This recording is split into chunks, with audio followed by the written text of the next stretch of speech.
नमस्कार दोस्तों, एक बहुत ही प्रासंगिक विषय के साथ आपके समक्ष एक बार फिर उपस्थित हूँ। इस बार मेरा मुद्दा है चारधाम यात्रा।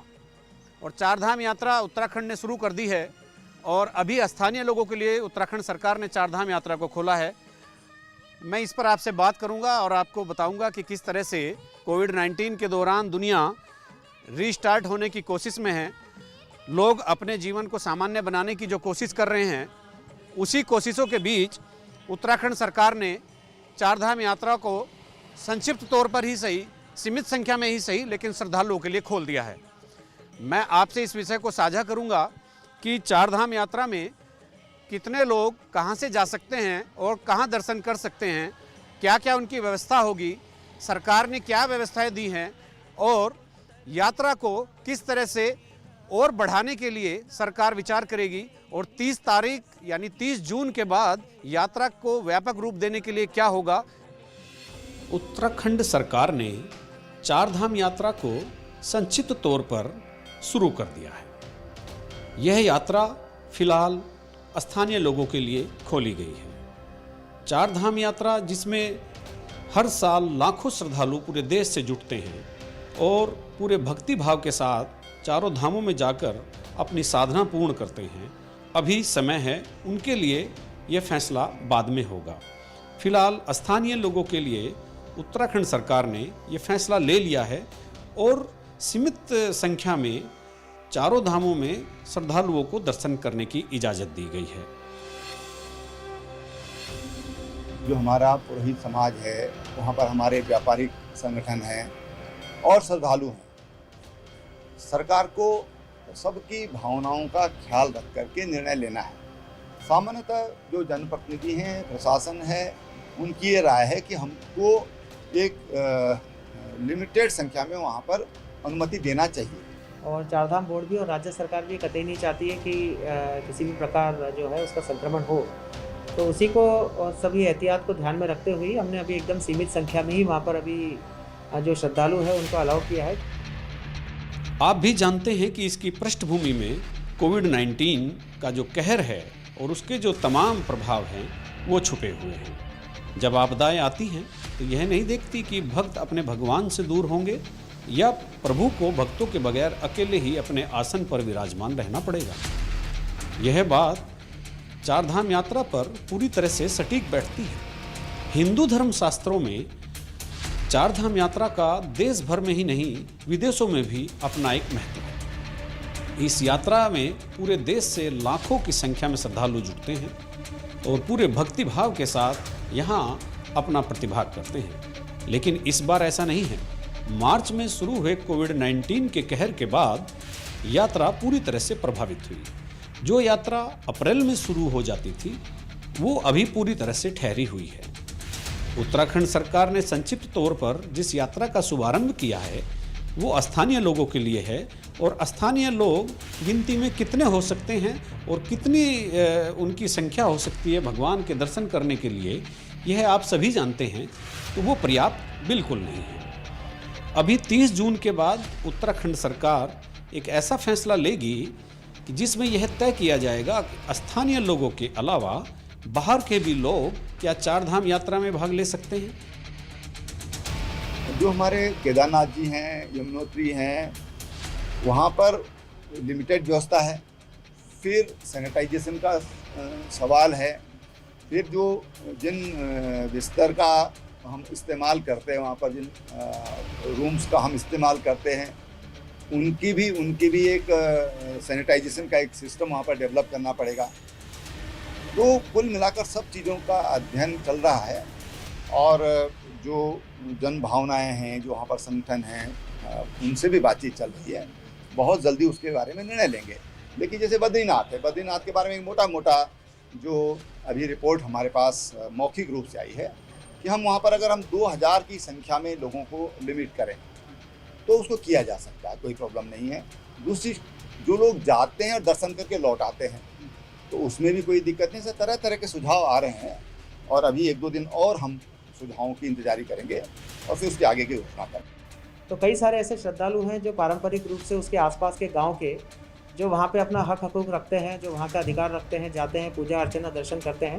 उसी को ध्यान में रखते हुए हमने उसी जनपद के जो लोग हैं उनके लिए अनुमति फिलहाल प्रदान की। यह पहली बार नहीं है कि जब चार धाम यात्रा प्रभावित हो रही है। 2013 में आई जल प्रलय के बाद उस समय जो दैवीय आपदा ने जो तहस नहस किया था, जो तांडव मचाया था, उसमें 10,000 से ज़्यादा लोगों की जान गई थी। उसको आज भी जल प्रलय के नाम से याद किया जाता है। यह वाकया जून 2013 का है।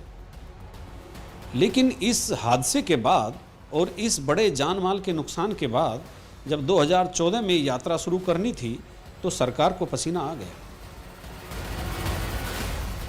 सरकार उस यात्रा को शुरू करने की हिम्मत नहीं जुटा पाई और सरकार की तैयारियां और हिम्मत जुटाने की बात तो छोड़ दीजिए, बाहर से लोगों ने यहाँ पर आने की हिम्मत नहीं जुटाई। बहुत लंबा समय लगा, कई साल लगे यात्रा को पटरी पर लाने में। 2013 में जो जल प्रलय थी वो एक ऐसा तांडव था कि 10,000 से ज़्यादा लोग अपनी जान से हाथ धो बैठे।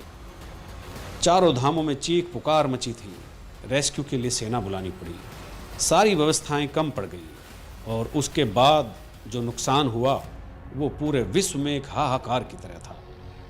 कई साल लगे यात्रा को मुख्यधारा में आने में।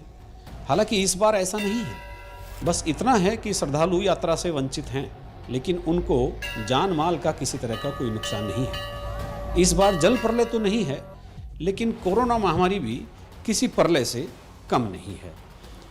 लेकिन सरकार ने जो यात्रा शुरू की है उसके बारे में एक सुखद अनुभूति यह भी है कि कुछ भी नहीं होने से कुछ होना अच्छा होता है। कम संख्या में ही सही, लेकिन भक्तों का कारवां भगवान के दर की ओर बढ़ने लगा है। अभी संशय के बादल भी हैं जिनको छंटने का काम सरकार कर रही है। जो यात्रा अप्रैल में शुरू हो जाती थी उसे अभी जून में भी शुरू होने में तमाम किंतु परंतु के दौर से गुजरना पड़ रहा है।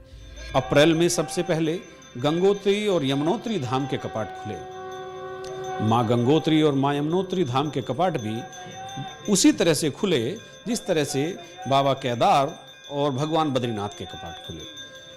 पुजारियों के अलावा कोई नहीं था। जिला प्रशासन ने चिन्हित किए कि यही लोग वहां पर जा पाएंगे और यही पूजा अर्चना में भाग लेंगे। कि एक आम सहमति ये बनी थी कि अभी जिस तरह से प्रत्येक वर्ष चारधाम चलता है उस तरह से चारधाम अभी 30 जून तक ना चलाई जाए।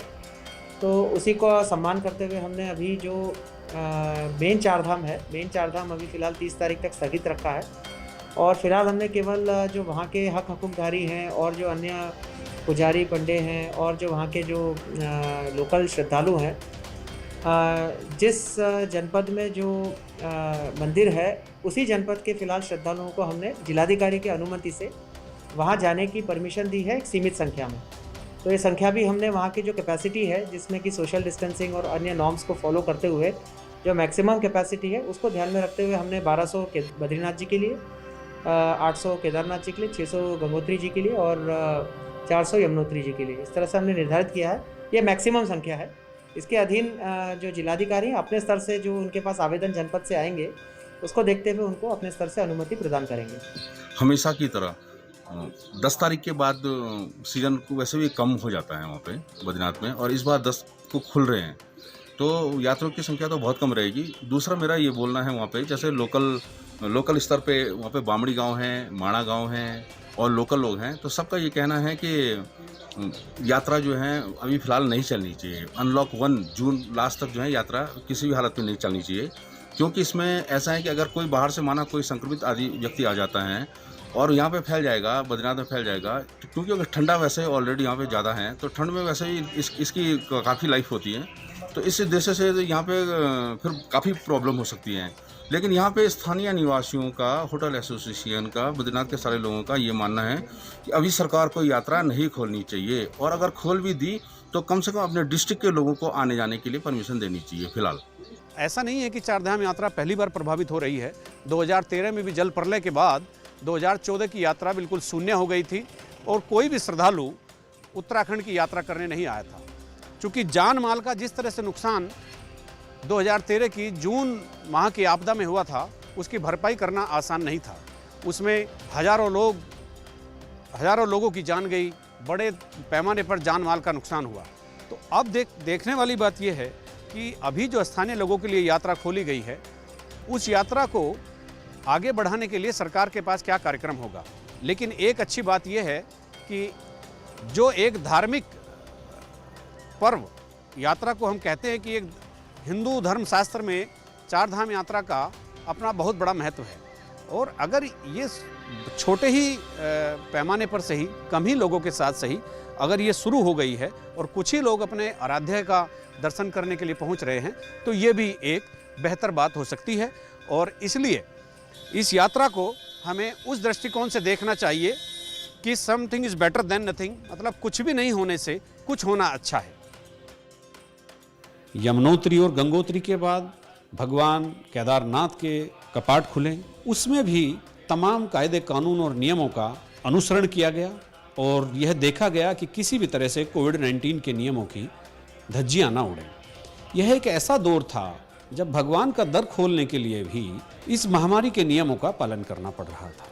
इसके बाद 15 मई को भगवान बद्रीनाथ के कपाट खोले गए। पूरी तरह से ये कपाट बहुत ही सादे समारोह में खोले गए, जिसमें पुजारी थे, तीर्थ पुरोहित थे और प्रशासन के प्रतिनिधि थे। यहाँ तक कि मीडिया को भी जाने की किसी तरह की कोई अनुमति नहीं थी। पूरी दूरी बनाए रखी गई। कपाट खोलने के लिए जितने व्यवस्थाएं हो सकती थी वो पूरी व्यवस्थाएं की गई। कोरोना के साथ ही चार धाम यात्रा देवस्थानम बोर्ड का भी एक विवाद यहाँ पर गहरा गया है। पुजारी, तीर्थ पुरोहित, पंडे, धर्मावलंबी, तमाम ऐसे लोग जो धर्म और धर्मशास्त्र से जुड़े हैं, चार धाम से जुड़े हैं, वो इस देवस्थानम बोर्ड का विरोध कर रहे हैं। उत्तराखंड सरकार ने पहली बार अमरनाथ श्राइन बोर्ड की तर्ज पर चार धाम यात्रा देवस्थानम बोर्ड का गठन किया। विधानसभा में इसका एक कानून बनाया गया और कानून बनाने के साथ उसको लागू कर दिया गया। लेकिन जितने भी यहाँ पुजारी, तीर्थ पुरोहित, धर्मावलंबी और पंडे हैं, वो देवस्थानम बोर्ड के वजूद को स्वीकार नहीं कर रहे हैं। उनका मानना है कि सरकार को धार्मिक अनुष्ठान के कार्यों में, धर्म क्षेत्र के काम में कोई हस्तक्षेप नहीं करना चाहिए। इसी को लेकर पुरोहितों ने, पंडितों ने, पुजारियों ने इस यात्रा का विरोध भी शुरू कर दिया है। यात्रा का विरोध करने का एक कारण देवस्थानम बोर्ड भी है और दूसरा बड़ा कारण कोरोना है। पुजारियों को, पुरोहितों को ये लगता है कि लोग बाहर से आएंगे तो कोरोना संक्रमण आ सकता है। जो क्षेत्र अभी पूरी तरह सुरक्षित है उसको सुरक्षित रखा जाए, तो इसीलिए वो इस बार यात्रा शुरू करने के मूड में बिल्कुल नहीं है। अब चूंकि देवस्थानम बोर्ड का मामला वो रहेगा कि नहीं रहेगा, वो हाई कोर्ट नैनीताल में विचाराधीन है और सुब्रमण्यम स्वामी ने पुजारियों की तरफ से एक याचिका नैनीताल हाई कोर्ट में दर्ज की है। यदि पुजारियों को कोरोना जैसी बीमारी संक्रमित हो जाती है तो मंदिर खोलना संभव नहीं रहेगा। जो पूजा सदियों से चली आ रही है वो बाधित हो जाएगी। पहला प्रश्न तो मेरा ये है। दूसरा प्रश्न मेरा ये है, यदि ये बोर्ड देवस्थान बोर्ड बोलता है तो हम देवस्थान बोर्ड के अस्तित्व को मानते ही नहीं है। तो मेरा निवेदन है कि इस चीज़ को न छेड़ा जाए। सितंबर अक्टूबर में जब व्यवस्था ठीक हो गई तो माननीय मुख्य सचिव जी या माननीय मुख्यमंत्री आदेश करें और हम इसको पालन करें। चार धाम देवस्थानम बोर्ड के अस्तित्व को स्वीकार नहीं करते हैं और वैसे भी हमारे जो लिटिगेशन है, जो पिटिशन है, वो माननीय उच्च न्यायालय नैनीताल के समक्ष पेंडिंग है। इस कारण से हम देवस्थानम बोर्ड का अस्तित्व स्वीकार नहीं करते हैं। हम इस यात्रा को चालू तभी करेंगे जब ये यहाँ की कोरोना महामारी समाप्त होगी और 30 तारीख से पहले कोई भी यात्रा यहाँ पर नहीं चलनी चाहिए। 30 जून तक अग्रिम आदेशों तक मंदिर के अंदर प्रवेश कर दर्शन प्रतिबंधित रहेगा। गर्भगृह में प्रवेश करने की अनुमति नहीं होगी और वहाँ पर कार्याधिकारी को निर्देश दिए गए हैं कि वो ऐसा कोई स्थान सुनिश्चित करेंगे जहाँ से बाहर खड़े होकर श्रद्धालु मंदिर में दर्शन कर पाएं। अब ये विवाद हाईकोर्ट में भी है और राज्यसभा सांसद सुब्रमण्यम स्वामी ने पुरोहितों और पंडों की तरफ से एक वाद नैनीताल हाईकोर्ट में दर्ज किया है, जिसकी सुनवाई अभी अगली 20 तारीख को होनी है। अब समस्या ये है कि जिस बोर्ड के गठन को लेकर तीर्थ पुरोहित और पंडे सवाल उठा रहे हों और सरकार अपनी बात पर अड़िग है कि वो इसी बोर्ड से यात्रा का संचालन कराएगी। और इसी बात को लेकर के सरकार और तीर्थ पुरोहित और पंडों और पुजारियों के बीच एक विवाद बढ़ता जा रहा है।